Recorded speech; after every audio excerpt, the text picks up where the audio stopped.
Tumayo na po ang lahat.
kasalanan ko'y iyong pawiin, ay hatid sa'yo, pag-ibig sa akin.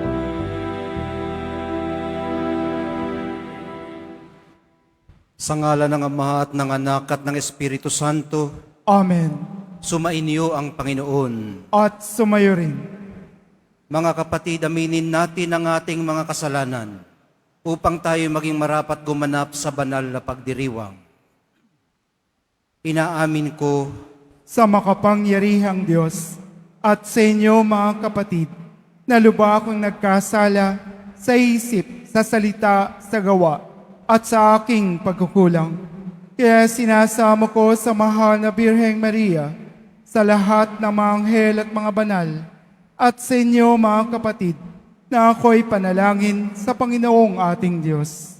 kaawaan tayo ng makapangyarihang Diyos, patawarin tayo sa ating mga kasalanan, at patnubayan tayo sa buhay na walang hanggan. Amen. Panginoon, kaawaan mo kami. Panginoon, kaawaan mo kami. Kristo, kaawaan mo kami. Kristo, kaawaan mo kami. Panginoon, kaawaan mo kami. Panginoon, kaawaan mo kami. Manalangin tayo.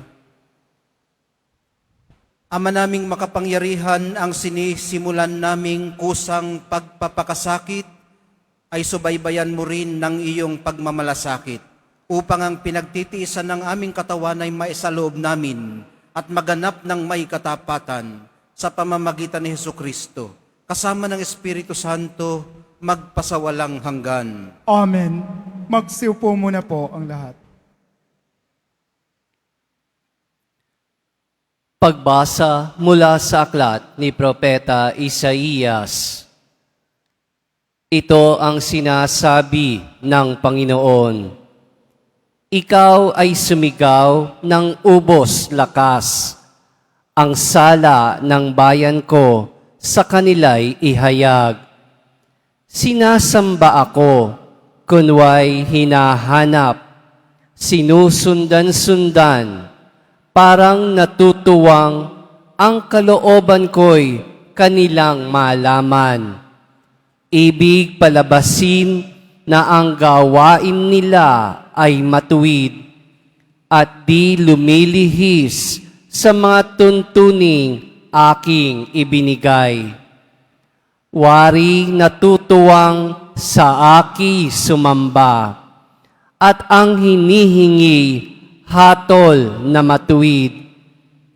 Ang tanong ng mga tao, bakit ang pag-aayuno natin di pansin ng Panginoon? Nagugutom lang tayo, ngunit walang kabuluhan.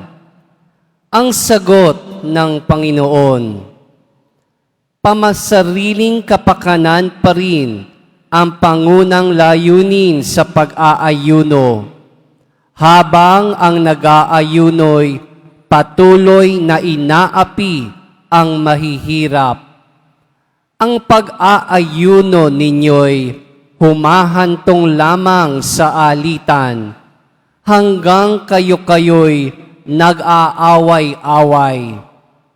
Kung ang pag-aayunong ginagawa ninyo ay gayon din lamang ang inyong pagtawag, ay tiyak na hindi ko pakikinggan. Sa inyong pag-aayuno, pinahihirapan ninyo ang inyong sarili.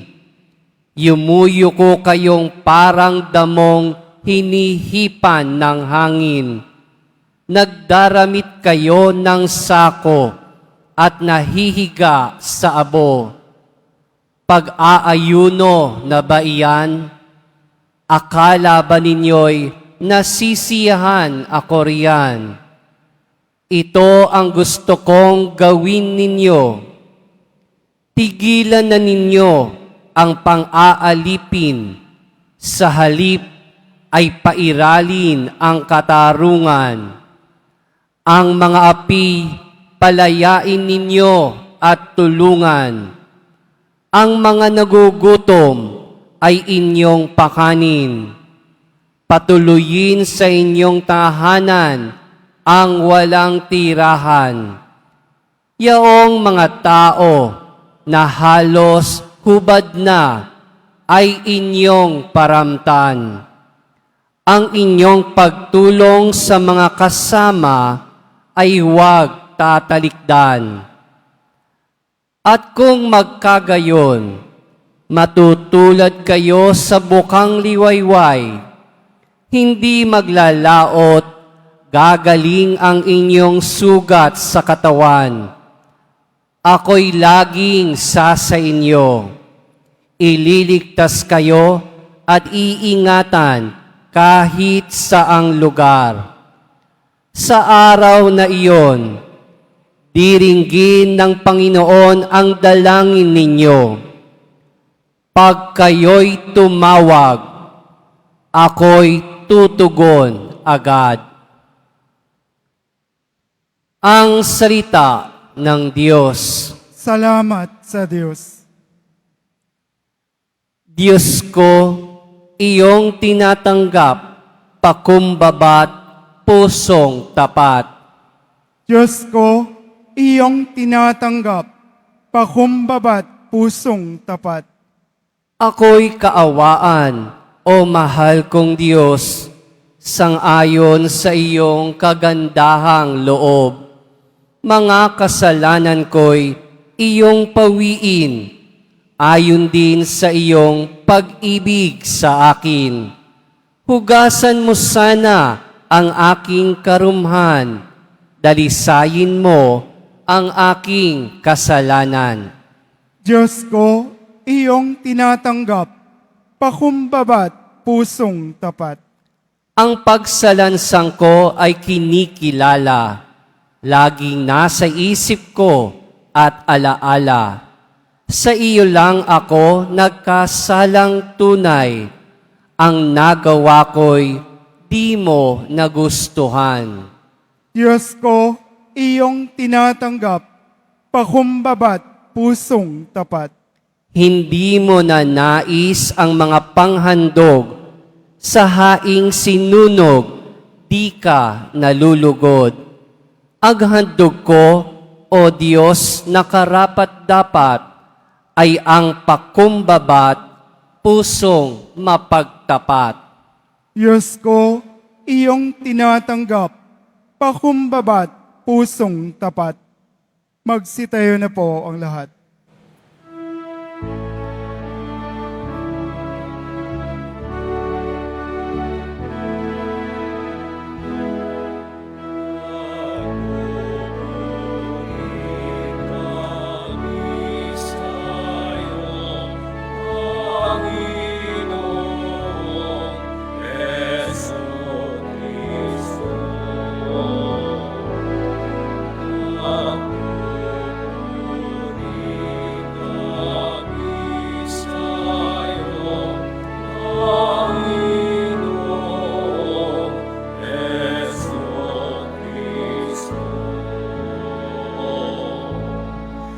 Matuwid ang dapat gawin, masama'y iwasan natin, at tayo ay bubuhayin.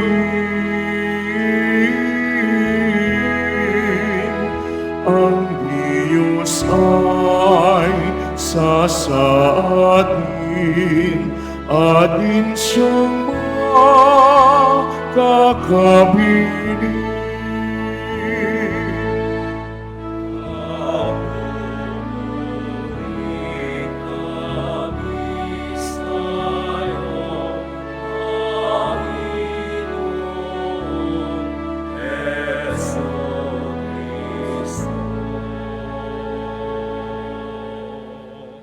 Sumainyo ang Panginoon. At sumayo rin. Ang mabuting balita ng Panginoon ayon kay San Mateo. Papuri sa iyo, Panginoon. Nung panahong yun, lumapit kay Jesus ang mga alagad ni Juan Bautista at ang wika, malimit kaming mag-ayuno, gayon din ang mga Pariseyo. bakit po hindi nag-aayuno ang inyong mga alagad? Sumagot siya, maaari bang magdalamhati ang mga panauhin sa kasalan habang kasama nila ang lalaking ikinasal? Kapag wala na siya, saka pa lamang sila mag-aayuno. Ang mabuting balita ng ating kaligtasan. Pinupuri ka namin, Panginoong Jesucristo. Magsiupo muna po ang lahat. Magandang gabi po sa inyong lahat. Ngayon po ay Biyernes, kasunod ng Ash Wednesday. Tungkol pa rin po sa pag-aayuno ang mga pagbasa natin ngayon. Kumusta ho ang ating pag-aayuno? Kaya naman ba? Kaya ba? Ang mga tumatango, mga seniors, yung mga exempted. Yun yata, nag-ayuno pa kayo mga ma'am? Talaga. Sige.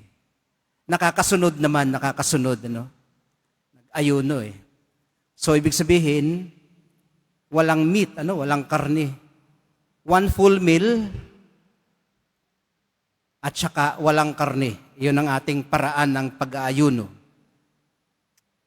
Pero nakikita po ba naman natin ang kahalagahan ng ating pagtitiis? Kung napapaisip po kayo, at ba't ba kailangan pa nating gawin ito? Gayong ako naman ay senior na, o kaya naman kahit hindi ako senior, may sakit pa nga ako. So yung mga may sakit, exempted din yan, kahit na nasa edad ka. At kung may sakit ka, exempted ka naman. Pero minarapat mo pa rin gawin yan. Bakit? At kung napapaisip kayo kung bakit, hindi po kayo nag-iisa. Hindi lang tayo ang napapaisip kung bakit natin sinusunod ito. Maging sila noong panahon ni Propeta Isaias ay napatanong din po ng ganito, bakit ang pag-aayuno natin di pansin ng Panginoon? Nagugutom lang tayo, ngunit walang kabuluhan. Ang tanong naman natin ngayon, bakit naman kaya tila walang kabuluhan ang ating pag-aayuno? Pansariling kapakanan pa rin po kasi ang layunin nila sa pag-aayuno.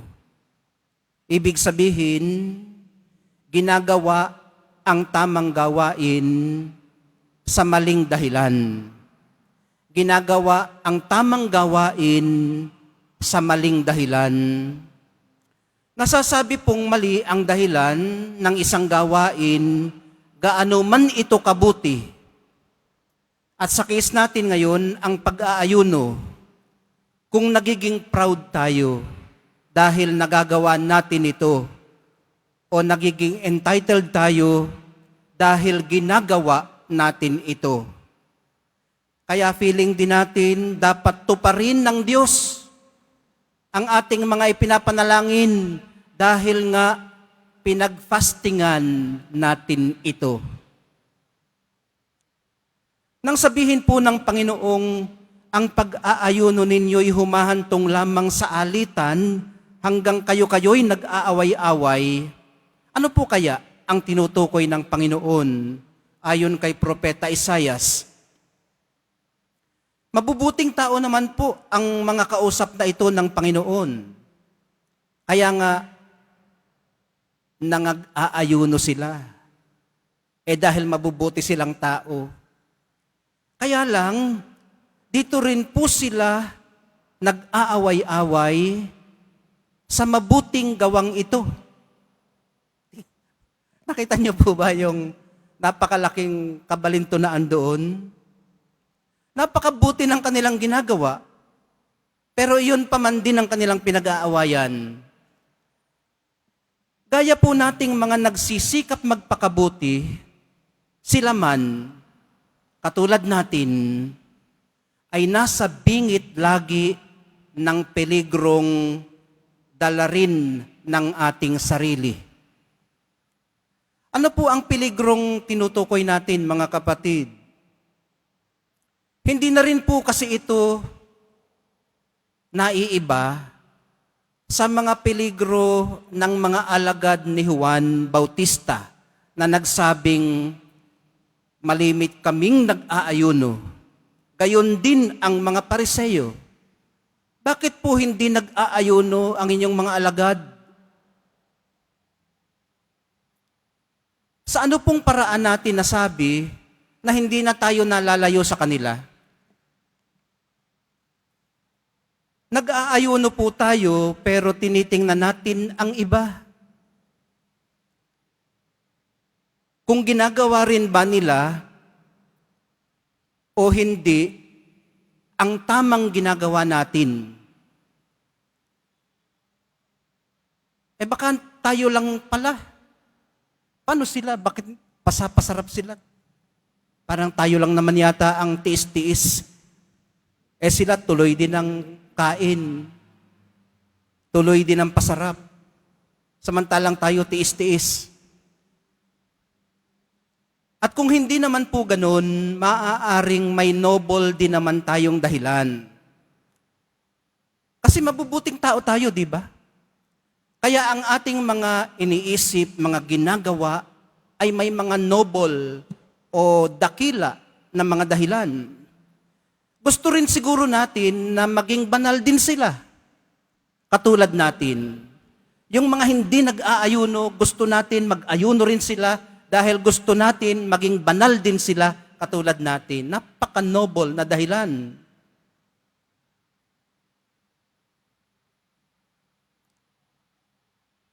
Ang dialogue pa natin, kumisa, ako nga kayo pa kaya? Ako nga matanda na, nag-ayuno pa. Kayo pa kaya? Kayang-kaya nyo namang mag-ayuno? So ayun, mga kapatid. Sarili ang nagiging batayan. At pag hindi sila makaabot sa isinet nating standard sa ating sarili, pag hindi sila makasapat, titingnan na natin sila ng may contempt. Titingnan na ng may paghatol. Nang hindi naman natin nalalaman, baka may sakit pala naman, kaya tuloy din ang kain. Paano sila makakaabot sa ating standards? Sarili natin ang ating standards. Napakataas. Pag ganito po ang naghahari sa ating kalooban, mga kapatid, kahit tayo ay gumagawa ng napakabuting pag-aayuno, ganito rin po natin ituturing ang ating kapwa. Kung ano ang nangyayari sa ating kalooban, sa ganong paraan natin ituturing at titingnan ang ating kapwa. At dahil nga mabubuting tao naman tayo, gaya ng mga kausap ng Panginoon sa unang pagbasa at ng mga tagasunod ni Juan Bautista sa Ebanghelyo, alam din naman nating hindi naman dapat ganito. Makatwiran tayong tao.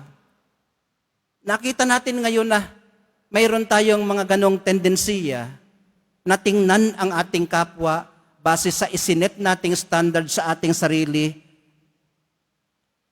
o i-impose sa kanila ang ating sariling disiplina, baka naman hindi dapat ganun. Kaya sa kalooban natin mismo tuloy, nagkakaroon ng alitan, ng tunggaliang pansarili. Sa sarili nating kalooban, naglalaban-laban ang ating mga paniniwala, ang ating mga pagpapahalaga, ang ating standards. So, ano po ba ang tamang dahilan at ginagawa natin ito? At kung ginagawa nga natin ito ng tama, paano po natin maiiwasang hindi natin sisiguraduhin dapat ay nalalaman ng lahat na ginagawa natin nga ito ng tama? Ulitin ko lang, Ano po ang tamang dahilan at ginagawa natin ito? At kung ginagawa nga natin ito ng tama, paano po natin maiiwasang hindi natin sisiguraduhin dapat ay nalalaman ng lahat na ginagawa nga natin ito ng tama. Gaya po ng inyong narinig na sa akin noong Ash Wednesday at maging kahapon, yun din ho ang bibigyang diin natin ngayon, mga kapatid. At siguro nga, kailangang paulit-ulit natin itong marinig.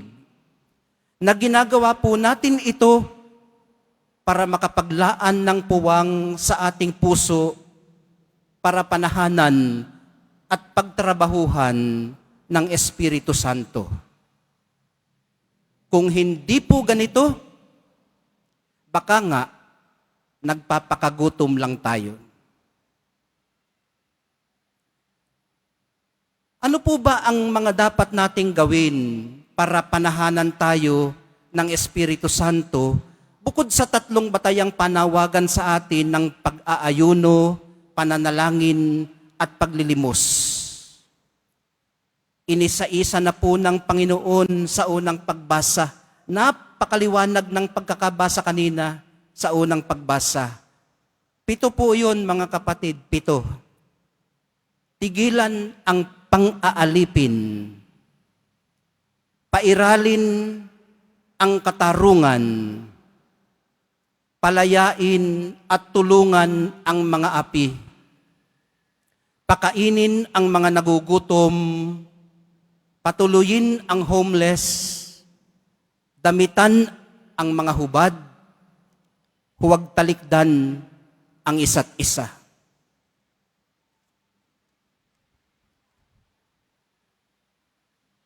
Tumayo na po ang lahat.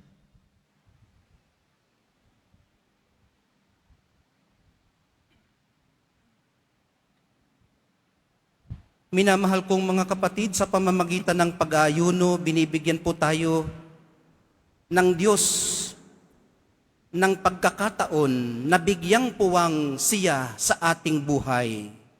Hilingin natin sa Panginoon na palakasin tayo sa ating mga pagpapakasakit at pagtitiis upang matatag nating maituon ang ating isip at puso sa Kanya.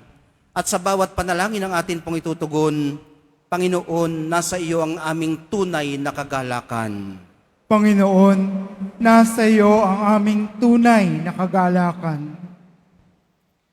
Bilang mga alagad ni Kristo, tayo naway makasunod sa mga utos ng ating Ama sa Langit. Manalangin tayo. Panginoon, nasa iyo ang aming tunay na kagalakan. Ang bayan ng Diyos, naway magtiyaga sa kanilang mga pagsasakripisyo ngayong Kwaresma. Manalangin tayo. Panginoon, nasa iyo ang aming tunay na kagalakan. Ang ating mga pagtitimpi at pagpipigil sa sarili, alang-alang sa Panginoon, naway matumbasan ng kaligayahan sa piling niya. Manalangin tayo. Panginoon, nasa iyo ang aming tunay na kagalakan. Ang mga may sakit, nasa bingit ng kamatayan at namimigahati sa buhay, naway mapuspos ng biyaya ng Diyos. Manalangin tayo. Panginoon, nasa iyo ang aming tunay na kagalakan. Ang mga namayapa nating mga kamag-anak at mga kaibigan, naway malayang makibahagi sa buhay ng Diyos. Manalangin tayo. Panginoon, nasa iyo ang aming tunay na kagalakan. Sa kaunting sandali ng katahimikan ng ating puso, ilapit po natin sa Nazareno lahat ng ating mga personal na intensyon at yung mga panalangin ipinagkatiwala sa ating pamamagitan.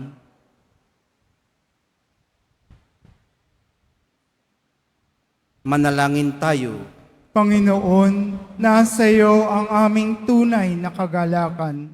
Ama naming nasa langit, ipagkaloob niyo po sa amin ang lakas upang mailaan namin ang aming sarili sa pamumuhay ayon sa Espiritu na nananahan sa amin, na siyang laging lulupig sa aming mga kahinaan upang lubos kaming makabahagi sa muling pagkabuhay ng aming Panginoong Hesukristo.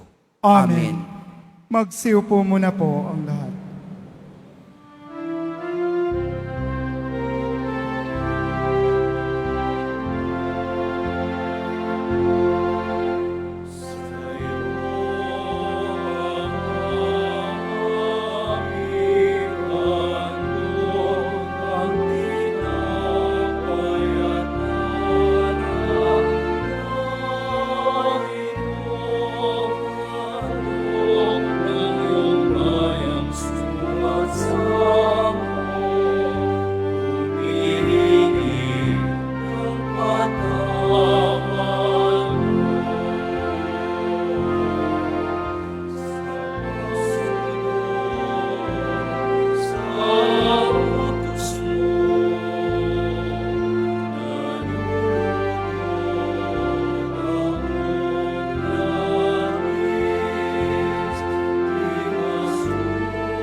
Tumayo na po ang lahat. Halina't manalangin mga kapatid upang itong ating paghahain ay kalugdan ng Diyos Amang makapangyarihan. Tanggapin nawa ng Panginoon itong paghahain sa iyong mga kamay, sa kapurihan niya at karangalan sa ating kapakinabangan at sa buong sambayanan niyang banal. Ama naming lumikha, iniaalay namin ang aming ginaganap sa 40 araw na paghahanda bilang aming hain na nagpagindapat sa iyong malugod sa aming kalooban at nagdulot ng kakayahan sa pagtitimpi namin sa pamamagitan ni Hesukristo kasama ng Espiritu Santo magpasawalang hanggan. Amen. Sumainyo ang Panginoon. At sumayo rin, Itaas sa Diyos ang inyong puso at diwa. itinaas na namin sa Panginoon. Pasalamatan natin ang Panginoong ating Diyos. Marapat na siya ay pasalamatan.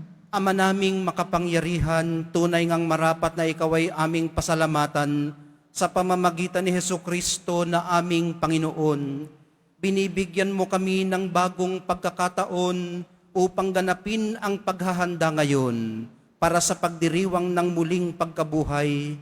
Kaisa ng iyong anak na minamahal, aming inilalaan ang panahon, talino at yaman para ganapin ang iyong kalooban na ang kapwa-tao ay lubos na damayan. Sa pagdiriwang namin sa aming pagsilang bilang mga kaanib ng iyong sambayanan, kami iyong pinagkakamit ng katayuang ganap sa pagtatangkilik. Kaya kaisa ng mga anghel na nagsisiawit ng papuri sa iyo, nang walang humpay sa kalangitan, kami nagbubunyi sa iyong kadakilaan.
Ng tanang kabanalan, kaya't sa pamamagitan ng iyong Espiritu, gawin mong banal ang mga kaloob na ito upang para sa amin maging katawan at dugo ng aming Panginoong Hesukristo.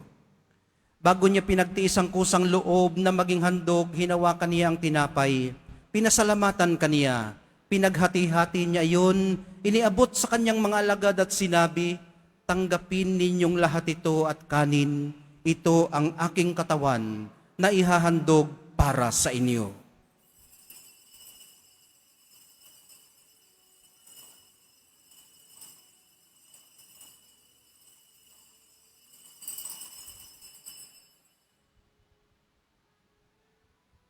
Gayon din naman, noong matapos ang hapunan, hinawakan niya ang kalis, muli kanyang pinasalamatan. Iniabot niya ang kalis sa kanyang mga alagad at sinabi, tanggapin ninyong lahat ito at inumin. Ito ang kalis ng aking dugo, ng bago at walang hanggang tipan, ang aking dugo na ibubuhos para sa inyo at para sa lahat. Sa ikapagpapatawad ng mga kasalanan, gawin ninyo ito sa pag-alaala sa akin.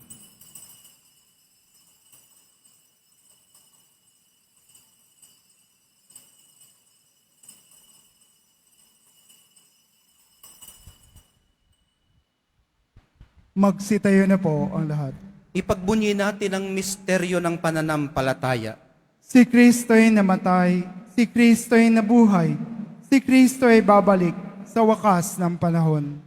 Ama, ginagawa namin ngayon ng pag-alala sa pagkamatay at muling pagkabuhay ng iyong anak. Kaya't iniaalay namin sa iyo ang tinapay na nagbibigay buhay at ang kalis na nagkakaloob ng kaligtasan. Kami nagpapasalamat dahil kami yung minarapat na tumayo sa harap mo para maglingkod sa iyo. Isinasamo namin kaming magsasalo-salo sa katawan at dugo ni Kristo ay mabuklod sa pagkakaisa sa pamamagitan ng Espiritu Santo. Amalingapin mo ang iyong simbahang laganap sa buong daigdig. Puspusin mo kami sa pag-ibig kaysa ni Leon na aming Santo Papa at ni Jose na aming Arsobispo at ng Tanang Kaparian. Alalahanin mo rin ang mga kapatid naming nahimlay nang may pag-asang sila'y muling mabubuhay, gayon din ang lahat ng mga pumanaw. Kaawaan mo sila't patuloyin sa iyong kaliwanagan. Kaawaan mo at pagindapatin kaming lahat na makasalo sa iyong buhay na walang wakas.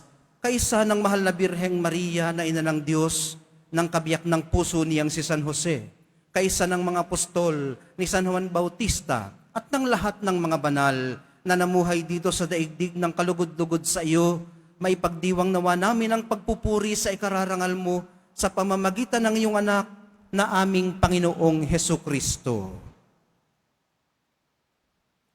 Sa pamamagitan ni Kristo, kasama niya at sa Kanya, ang lahat ng parangal at papuri ay sa iyo, Diyos Amang makapangyarihan, kasama ng Espiritu Santo, magpasawalang hanggan.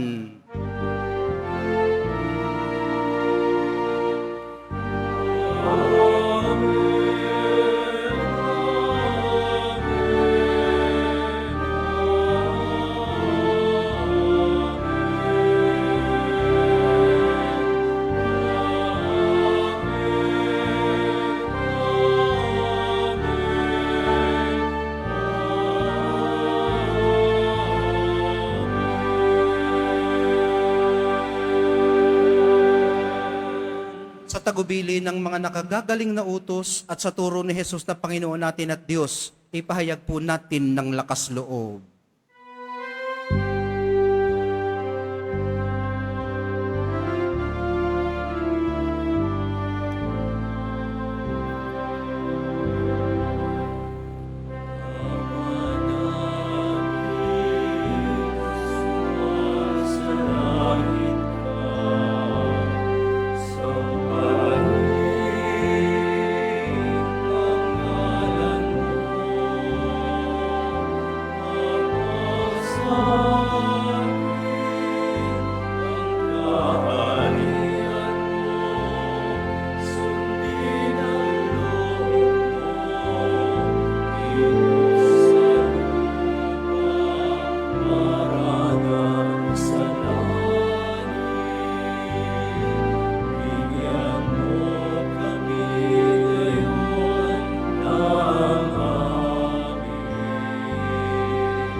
Hinihiling po namin kami iadya sa lahat ng masama, pagkalooban ng kapayapaan araw-araw, iligtas sa kasalanan at ilayo sa lahat ng kapahamakan, samantalang aming pinananabikan ang dakilang araw ng pagpapahayag ng tagapagligtas naming si Hesu Kristo. Sapagkat iyo ang kaharian at ang kapangyarihan at ang kapurihan magpakailanman. Amen. Panginoong Hesu Kristo, sinabi mo sa iyong mga apostol, kapayapaan ang iniiwan ko sa inyo, ang aking kapayapaan ang ibinibigay ko sa inyo. Tunghayan mo ang aming pananampalataya at huwag ang aming pagkakasala. Pagkalooban mo kami ng kapayapaan at pagkakaisa ayon sa iyong kalooban, kasama ng Espiritu Santo, magpasawalang hanggan. Amen. Ang kapayapaan ng Panginoon ay laging sumainyo. At sumayo rin. Magbigayan po kayo ng kapayapaan sa isa't isa.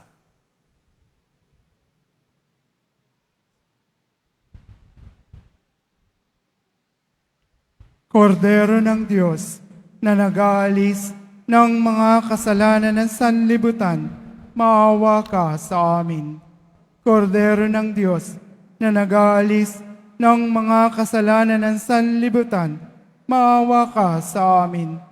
Kordero ng Diyos na nag-aalis ng mga kasalanan ng sanlibutan, ipagkaloob mo sa amin ang kapayapaan. Lumuhod po ang lahat. Minamahal kong mga kapatid, nasa presensya po tayo ng Kordero ng Diyos. Ang Korderong nag-aalis ng kasalanan ng sanlibutan. Mapapalad ang mga inaanyayahan sa piging ng Kordero. Panginoon, hindi ako karapat-dapat na magpatuloy sa iyo. Ngunit sa isang salita mo lamang ay gagaling na ako.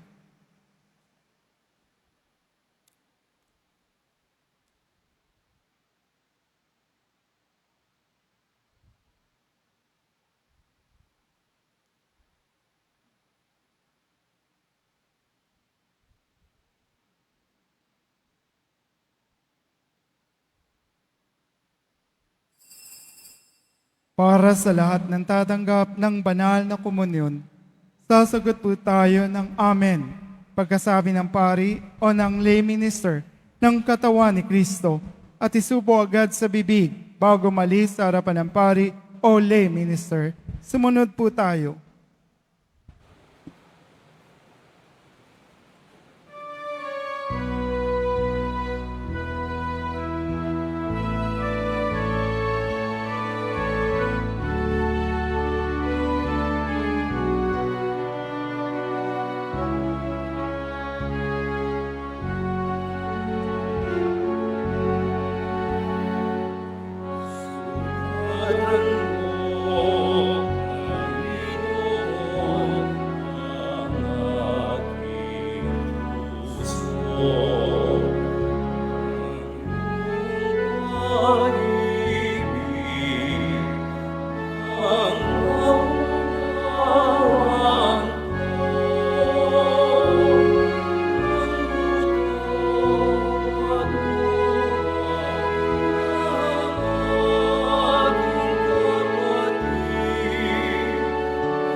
Announcement. Ang The Nazarene Catholic School, paaralan ng Basilica Minore at Pambansang Dambana ng Jesus Nazareno ay tumatanggap na ng mga mag-aaral mula preschool hanggang senior high school para sa school year 2026-2027. Para sa lahat ng mag-enroll na grade 1 at grade 7, ang paaralan po ay magbibigay ng libreng mga libro para sa taong 2026-2027. Mayroon ring academic discount para sa mga mag-aaral na kabilang sa top 10. Mayroong matatanggap na 13,000 ESC subsidy ang mga grade 7 na patuloy nilang matatanggap hanggang sa sila ay makarating ng grade 10. Bukod po rito, ang lahat ng mga mag-aaral na papasok bilang grade 11 mula sa public school ay maaari pong mag-enroll sa The Nazarene Catholic School ng libre. Ang paaralan ay matatagpuan sa R. Hidalgo Street, Quiapo, Manila, malapit po sa dating MLQ University at Holy Face Convent. Ito po ay bukas mula 8:00 ng umaga hanggang 4:00 ng hapon. Para sa karagdagang impormasyon, maaari kayong mag-message sa The Nazarene Catholic School Facebook page para sa iba pang mga tulong pang edukasyong pinansyal, diskwento, at mga scholarship na maaaring matanggap mula sa paaralan o sa ating simbahan. Maaari ninyong tawagan ang mga sumusunod na numero: 82445609, 0966-211-2152. Maraming salamat po. Mga kadeboto, mabibili rin po sa ating Pilgrim Center and Souvenir Shop ang mga imahen ng Poong Jesus Nazareno at aklat dasalan patungkol sa Poong Jesus Nazareno, English or Tagalog, at iba pang mga souvenir. Ito po ay matatagpuan sa pinakaharap ng ating simbahan. Pagkatapos ng misa, ang pagbabasbas po ng banal na tubig ay magaganap sa labas ng ating simbahan. Pinakikiusapan ng lahat na ang tanging labasan o exit ay sa Quezon Boulevard at sa Plaza San Juan lamang. Iwasan po natin ang magtulakan. Sumunod po tayo. Maraming salamat po sa inyong pagdalaw at pagsisimba sa Basilica Minor at Pambansang Dambana ni Jesus Nazareno. Magsiluhod po ang lahat at ating dasalin ang panalangin sa mahal na Poong Jesus Nazareno. Mahal na Poong Jesus Nazareno, banal ang iyong pangalan. Dinadakila at pinasasalamatan ka namin. Nagpakababa ka at sumunod sa kalooban ng Ama. Pinasan mo ang krus at nag-alay ng buhay para sa aming kaligtasan. Tanggapin mo ang aming dasal at sakripisyo. Itulot mo na kaming sumasamo ng buong katapatan at pagmamahal, magbahagi ng mabuting balita, magsisi at itakwil ang kasalanan at masama, at maghatid ng awa at kapayapaan sa aming kapwa. Ipinagkakatiwala namin sa iyo ang lahat-lahat sa amin. Ipinapanalangin namin ang mga nangangailangan ng iyong tulong. Ipinapaubaya namin sa iyo ang aming mga kahilingan. Itong aming pagdedebosyon at panata ay lalo nawang magpalapit sa amin sa iyo at aming kapwa upang nagmamahal at nagkakaisa kaming magtaguyod ng iyong kaharian dito sa lupa hanggang sa langit na aming tunay na tahanan kung saan naghahari ka sa kaluwalhatian magpasawalang hanggan. Amen. Magsitayo na po ang lahat. Manalangin tayo. Ama naming mapagmahal, ang pakikinabang namin sa pagdiriwang na ito'y magdulot nawa ng kapatawaran sa aming mga kasalanan upang kami maging marapat sa iyong mapagpagaling na kabutihan. Sa pamamagitan ni Hesukristo, kasama ng Espiritu Santo, magpasawalang hanggan. Amen. Sumainyo ang Panginoon. At sumayo rin. Mahal na pong Jesus Nazareno, inihayag mo sa pamamagitan ng krus ang walang maliw na pag-ibig ng Diyos sa sangkatauhan. Pakinggan mo ang kahilingan lalo na para sa mga nangangailangan ng iyong tulong at awa. Makamtanawa namin ang inyong kasagutan na may utang na loob na tinatanaw. Pasbasan din po ninyo itong mga imahen at dasalan upang lalo kaming manalangin at magtiwala. Sa pamamagitan ng bendisyon na ito, naway lalo kaming maging mapaglingkod, masunurin at tapat sa iyo na aming maluwalhating Panginoon, magpasawalang hanggan.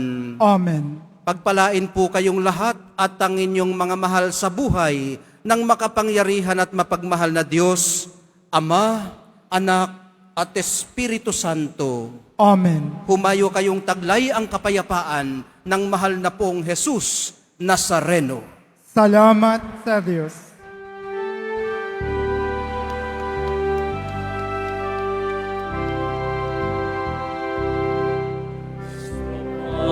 Padre Jesus Nazareno,